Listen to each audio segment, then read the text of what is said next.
तो कैसे हैं आप लोग? उम्मीद है आप सभी लोग अच्छे होंगे और अच्छे से अपनी पढ़ाई को कर रहे होंगे। पिछली वीडियो में हम लोगों ने पढ़ा था दांत और दांत के प्रकार। हम लोग पढ़ रहे हैं क्लास 10th का पहला चैप्टर जैव प्रक्रम। आज हम लोग पढ़ेंगे दांत हो चुका था, बचा था लार। क्या बचा था? लार बचा था।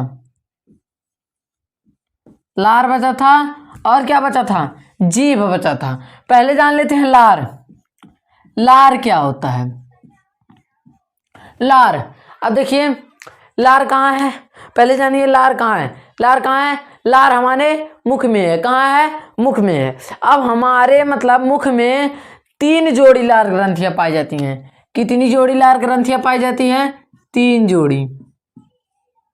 3 जोड़ी लार ग्रंथियां पाई जाती हैं। अब कौन कौन सी 3 जोड़ी लार ग्रंथियां पाई जाती हैं? कौन कौन सी? पहला देखिए 3 जोड़ी लार ग्रंथियां पाई जाती हैं। पहला है अधोहानु। क्या है? डॉट है, डॉट, अधोहानु। दूसरा है अधो जिह्वा। अधोजिह्वा। तीसरा है कर्णमूल। क्या है? कर्णमूल। ठीक, तीसरा है कर्णमूल। अब देखिए अधोहनु क्या होता है, अधोजिह्वा क्या होता है और कर्णमूल क्या होता है। पहले देखिए अधोहनु कहाँ पाया जाता है, अधोहनु कहाँ पाया जाता है, अधोजिह्वा कहाँ पाया जाता है और कर्णमूल कहाँ पाया जाता है। पहले इन दोनों को जान लीजिए। किसको जान लीजिए? इन दोनों को। इसको आप अपने आप जान जाएंगे। देखिए पहले कर्णमूल जान लीजिए। कर्णमूल, कर्ण मतलब कान, मूल मतलब जड़ से, मतलब कान की जड़ों से। क्या है? इसका श्रावण कहाँ से होता है? इनसे मतलब कर्णमूल से, मतलब कान की जड़ों से लार का श्रावण होता है, कर्णमूल कहलाता है। अधोजिह्वा, अब जीभ के नीचे, मतलब जीभ के नीचे से भी लार का श्रावण होता है। हो गया अधोजिह्वा। फिर अधोहन, जबड़ा है, देखिएगा थोड़ा थोड़ा जबड़े के, मतलब जबड़े के पास से भी लार का श्रावण होता है। क्या है? अधोहनु है। अब देखिए अधोहनु, जबड़े के नीचे से लार का श्रावण होता है। अधोजिह्वा, जीभ के नीचे से लार का श्रावण होता है।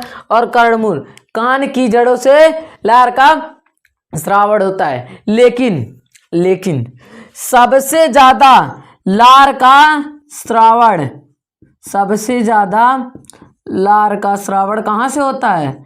यहीं से होता है, कर्णमूल से। सबसे ज्यादा लार का श्रावण कहाँ से होता है? कर्णमूल से होता है सबसे ज्यादा लार का श्रावण। ठीक, अब देखिए फिर, अब देखे होंगे गांव में, घर पर ही अपने, कि यहाँ पर हो जाता है, फूल जाता है। जो गाल होता है वह क्या हो जाता है? फूल जाता है। उसको कहते हैं गलसोना। क्या कहते हैं? गलसोना। जो वह होता है, क्यों होता है वह क्यों होता है? क्योंकि जो कान की जड़ों से लार का श्रावण होता है वह बंद हो जाता है। क्या होता है?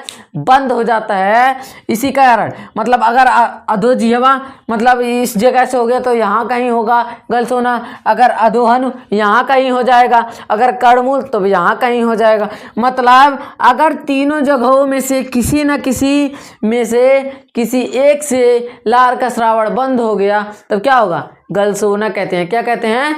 गलसोना।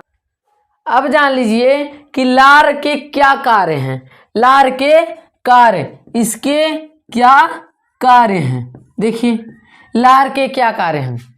हम भोजन को खाते हैं, क्या करते हैं? खाते हैं। तो यह जो लार हैं वह भोजन में अच्छी तरह से मिल जाते हैं। क्या हो जाते हैं? मिल जाते हैं। जब भोजन में अच्छी तरह से मिल जाएंगे तब क्या भोजन क्या हो जाएगा? लसलसा। ये इसका पहला कार्य क्या है? क्या है इसका पहला कार्य? कि यह भोजन को लसलसा बना देते हैं। दूसरा पॉइंट, पहला भोजन को दूसरा पॉइंट, भोजन को लसलसा बना देंगे, लसलसा बना देंगे। फिर दूसरा पॉइंट देखिए, अब दूसरा पॉइंट में क्या है, लार में टाइलिन नामक एंजाइम पाया जाता है। कौन सा एंजाइम पाया जाता है?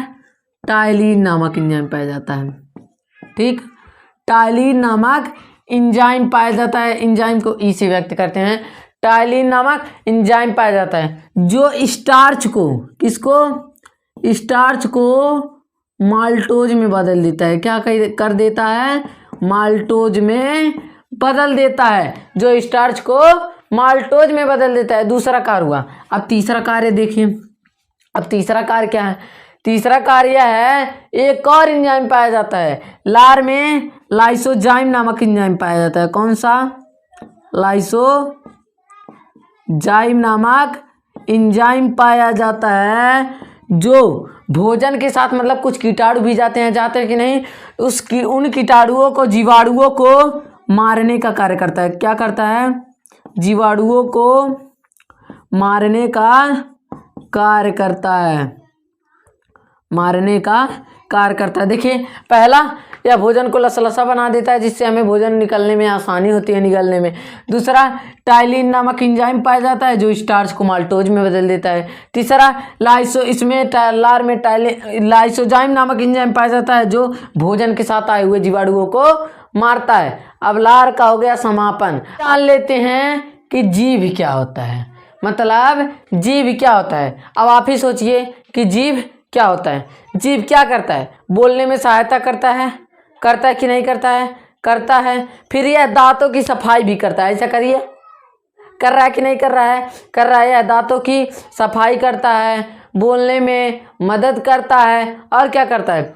दांतों की सफाई, बोलने में मदद, और भोजन को निगलने में भी सहायता करता है। क्या करता है? भोजन को निगलने में भी सहायता करता है। पहला, यह बोलने में सहायता करता है। दूसरा, दांतों की सफाई करता है। तीसरा, यह भोजन को निगलने में, यह भोजन को निगलने में सहायता करता है। क्या करता है? सहायता करता है। देखिए, अब देखिए, हम पढ़ चुके दांत, क्या पढ़ चुके? दांत प्लस जीभ प्लस लार। ठीक, दांत भी पढ़ चुके कि दांत 4 प्रकार के होते हैं, कृंतक, रदनक, चवर्णक, अर्धचवर्णक। लार पढ़ चुके, लार भी होते हैं 3 प्रकार के, अधोअनु, अधोजिह्वा, कर्णमूल। और जीभ पढ़ चुके कि यह बोलने में मदद करता है और दांतों की सफाई करता है, भोजन को निगलने में मदद करता है। लेकिन अब कह रहे होंगे इसको पढ़ने से क्या फायदा? इसको पढ़ने से क्या फायदा है? एक फायदा है। क्या फायदा है? अब देखिए, दांत, जीभ, लार तीनों मिल करके, दांत, जीभ और लार तीनों मिल करके मुख में ही 30% भोजन का पाचन कर देते हैं। मतलब दांत, जीभ और लार तीनों मिलकर ही 30% भोजन का पाचन मुख में ही कर देते हैं। अगर मतलब आप दांत वाला वीडियो नहीं देखे हैं तो क्लास 10th का प्लेलिस्ट है, उसमें जाइए और अच्छे से जितना वीडियो है पहले चैप्टर का वह देख लीजिए। यह पढ़ाई हो रहा है जैव प्रक्रम क्लास 10th बायोलॉजी का पहला चैप्टर। अगर आपको वीडियो अच्छा लगा हो तो वीडियो को एक लाइक एंड चैनल को सब्सक्राइब करें। जय हिंद। अब